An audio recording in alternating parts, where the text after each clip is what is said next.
My name is Ryan Marvin. I'm a resident of Manchester. First, I must commend the Manchester Police Department for their conduct during the demonstration at West High School last Friday. The officers involved went above and beyond to ensure the safety of everyone involved, and we're very grateful for that. That being said, the department has, by its own words and actions, made very clear that CALEA standards are for the purposes of accreditation only and will only be followed in the real world when convenient. As an example, I'll share my story.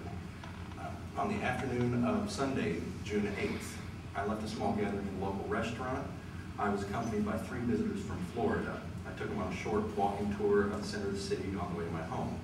2 of my guests were carrying pistols in plain view, as is their right guaranteed by the New Hampshire Constitution. 2 blocks from home, we heard a sharp whistle behind us and turned. Manchester patrol officers shouted at us to put our hands in the air. We complied. When asked, it was made very clear we were not free to leave. Soon we were surrounded by 6 officers from 2 bicycles and 3 patrol cars. We were asked to provide identification. Upon questioning, we were falsely instructed that providing identification was required, and we complied. The 4 of us were patted down, subjected to criminal checks. Pistols were seized. 1 officer physically searched inside the pockets of one of my guests, while another rifled through the groceries we picked up along the way. While we waited for records of ourselves and the firearms to come back clear, which they naturally did, we were subjected to a condescending lecture about the carrying of arms and quizzed repeatedly as to why we carry a firearm. We were also told one officer's side of the story about a similar stop the previous fall involving another individual, implying that either the officers involved knew they were crossing the line or that it's the department's own policy to do so. We were told that the officers understood we have the right to carry firearms, but if we chose to exercise that right, we'd continue to be subject to such unconstitutional, unlawful, and dehumanizing treatment. After about 30 minutes of our polite endurance and various disrespectful, arrogant statements and questions by the officers, the firearms were returned to their owners, ammunition separately, and they were falsely informed they were not allowed to reload them. I filed a complaint with the Manchester Police Department on June 20th, alleging the following. The searching inside the pockets and seizing of firearms clearly violated the 4th Amendment, as clarified in Terry v. Ohio. The entire incident from start to finish violated the spirit of Article 12 and the last clause of Article 10 of the New Hampshire Constitution. And the fact that the officers were quite knowledgeable of previous nearly identical incidents with at least a 4-year history of such illegal stops, as well as their assurance that if one wishes to exercise certain rights, he should expect to have those violated, constitutes a conspiracy to and a pattern in the practice of violating rights under cover of law. Variously 18 U.S.C. 241, 42 U.S.C. 1983, and so on. On June 27th, I was interviewed at the department by Sergeant Scott Fuller. 4 months later, I received a letter from Chief David Amara informing me that the investigation had concluded. The facts of the case were not disputed. However, all officers involved were fully exonerated. Not one specific element of the complaint was addressed, nor has it been since.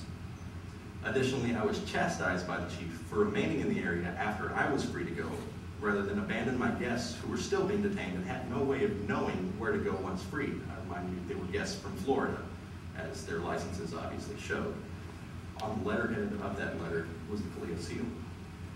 This leads me to the determination that the department has no intent to follow its own guidelines. Specifically, Guideline 1.2.4, Section 4 on seizures, clearly states, in order for a police officer to undertake an investigatory stop, the officer must have reasonable suspicion that the particular person stopped has been, is, or is about to be engaged in criminal activity. It continues, the suspect's conduct must lead somewhere specific, not just to a general sense that this is probably a bad person who may have committed some kind of crime. At no time during the stop in question, nor since, was any reasonable suspicion expressed. The only vague excuse given was, we got a call. I remind you, this fact is not disputed. I'm sorry, they got a call? We got a call. Okay, so someone called and complained? Apparently so. Okay, go ahead. The same section states, a person who is subject of an investigatory stop is not required to identify themselves, and a police officer may not search his person for identification without that person's consent. We were compelled to provide identification despite this guideline. This fact is not disputed. Section 5, searches of the same document, states, under the New Hampshire Constitution, all warrantless searches are per se unreasonable unless they conform to the narrow confines of a judicially recognized exception. This incident met none of those exceptions, yet pockets and groceries were searched. This fact is also not disputed. 1.2.4, Section 4, Code of Ethics states, no stop, contact, investigation, asset seizure, forfeiture, or enforcement action shall take place on the basis of a person's race, gender, sexual orientation, ethnicity, religion, or other identifiable personal characteristic. Bias-based profiling in law enforcement is totally unacceptable. Of our group of 4, 2 of us are openly homosexual, and I'm fairly well known publicly as such. While this bias may or may not have figured into the equation, another most certainly did, our political philosophy. This was made evident when one officer brought up a similar incident involving a fellow political activist, and is further confirmed by radio transmissions by police officers as recently as November 25th, profiling libertarians similarly to organized crime. Yeah, I missed that one more time. They're profiling libertarians in the same way as organized crime. So that you were told that by an officer? No, this was radio, scanamerica.us. Are you familiar with that website? It essentially streams police radio transmissions over the internet. And a Manchester officer said that over the radio? That came from dispatch to certain officers in that particular case. You can't, I'm not following that. In that particular case, that was fed from dispatch to the officers on the scene of this incident. Oh, when you, okay. It's not this incident, the one I'm talking about as recently as the 25th of last month. Going on, section 1.2.9b, section 3, administrative practices and procedures states, the investigating officer will, within a reasonable time frame, provide the complaining party with periodic status updates of the investigation.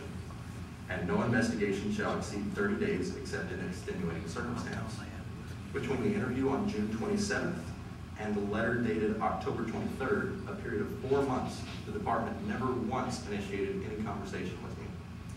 I actually called the department several times and left voicemail for Sergeant Fuller. Never got a return call. That Sergeant Fuller is the internal affairs investigator? Apparently so, yes. He was the man that interviewed me at the station to investigate.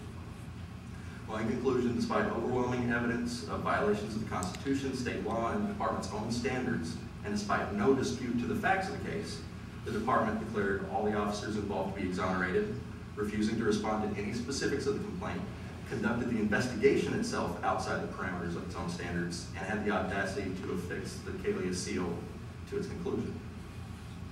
These facts unmistakably indicate that the department's CALEA standards are for the purposes of accreditation only, and there's not even a good faith effort to enforce them. If CALEA accreditation is only a rubber stamp to show that the department has these words on paper, then the work here is done, I guess. However, if accreditation relies on the actual application of those standards, I ask you to delay reaccreditation until the department's commitment to compliance is fully demonstrated. One other question.